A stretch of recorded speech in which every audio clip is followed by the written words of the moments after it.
পিরোজপুর জেলার ভান্ডারিয়া উপজেলার তেলিখালী ইউনিয়নে জুনিয়া ইসলামিয়া দাখিল মাদ্রাসার দশম শ্রেণীতে পড়ুয়া এক ছাত্রীকে যৌন হয়রানির অভিযোগে গণিত শিক্ষক রনি শেখকে গ্রেপ্তার করেছে পুলিশ।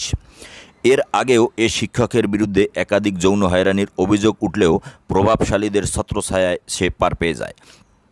উপরন্তু এক শিক্ষার্থীকে টিসি দিয়ে বের করে দেওয়া হয়। এর আগেও দুইশের ঘটনা ঘটছে, তারা এর প্রতিবাদ কেউ বিচার করে না। দর্শন করছে টিচারে, আর ওই টিচার থাকবে নাকি ওই মেয়ে থাকবে, পরে টিচার দিয়ে মেয়েরে বাইর করে দেয় টিসি দিয়া। লম্পট রনি শেখের বাড়ি রাজশাহীতে। সে জুনিয়া ইসলামিয়া দাখিল মাদ্রাসার গণিত শিক্ষক এবং অবসর সময়ে জুনিয়া বাজারে একটি কক্ষে দীর্ঘদিন যাবৎ টিউশনি করে আসছিলেন।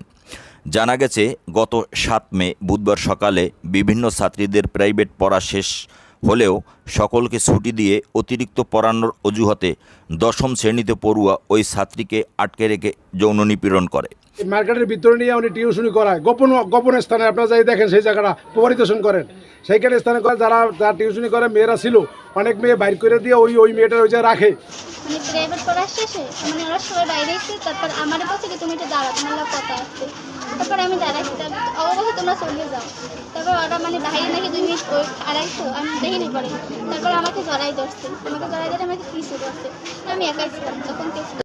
একটু পরে ওই ছাত্রী লম্পট শিক্ষকের কবল থেকে ছুটে গিয়ে তার সহপাঠীদের বিষয়টি জানিয়ে কান্নায় ভেঙে পড়ে। পরবর্তীতে শিক্ষার্থী ও শিক্ষকদের মধ্যে বিষয়টি ছড়িয়ে পড়লে লম্পট শিক্ষক রনি শেখ এলাকা থেকে পালিয়ে যায়। পলাতক শিক্ষক রনি শেখ যৌন হয়রানির বিষয়টি মীমাংসা করার জন্য বিভিন্ন হলে দেন দরবার করেন। পরবর্তীতে পুলিশ বাহিনী তাকে 11 মে রোববার গোলবুনিয়া থেকে আটক করতে সক্ষম হন। পুলিশের কাছে তার জবানবন্দি দিছে যে স্যার এই ঘটনা ঘটছে, আমাদের নামাই দিয়ে ওই মেয়েটারে সে রাখছে। এদিকে এ ঘটনায় লম্পট শিক্ষক রনি শেখের উপযুক্ত বিচারের দাবিতে ছাত্রছাত্রী ও এলাকাবাসী 12 মে সোমবার মানববন্ধন ও বিক্ষোভ মিছিল করতে গেলে ওই মাদ্রাসার সহকারী মৌলভী মুজিবুর রহমান ও সহকারী মৌলভী মোহাম্মদ খলিলুর রহমান ছাত্রছাত্রীদের উপর চড়াও হন। এ সময় সহকারী মৌলভী মুজিবুর রহমানকে বলতে শোনা যায় যে আমি বদমেজাজের।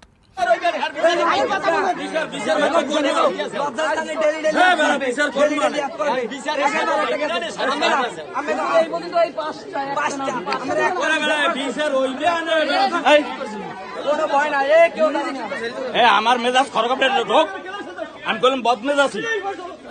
এ ব্যাপারে সহকারী মৌলভী মোহাম্মদ মুজিবুর রহমানের বক্তব্য নেওয়া সম্ভব হয়নি। তবে অন্য সহকারী মৌলভী খলিলুর রহমান তার বিরুদ্ধে আনিত অভিযোগ অস্বীকার করেছেন। এখন আমরা বলছি যে তোমরা ক্লাস করো, যদি তোমরা এরকম কিছু সেটা পরে দেখা যাবে, তোমরা এখন আপাতত ক্লাস করো, ক্লাসটা শুরু হয়ে গেছে, ক্লাস করো, এই কথাটাই বলেছে। তাদেরকে আমরা ধমকাইও না বা তাদেরকে আমরা ইয়ে করি। 17 মে শনিবার এ সকল বিষয়ে ঘটনাস্থলে জানতে গেলে স্থানীয়দের মাঝে চরম ক্ষোভ দেখা গেছে। তারা দোষীদের দৃষ্টান্তমূলক শাস্তি দাবি করেন।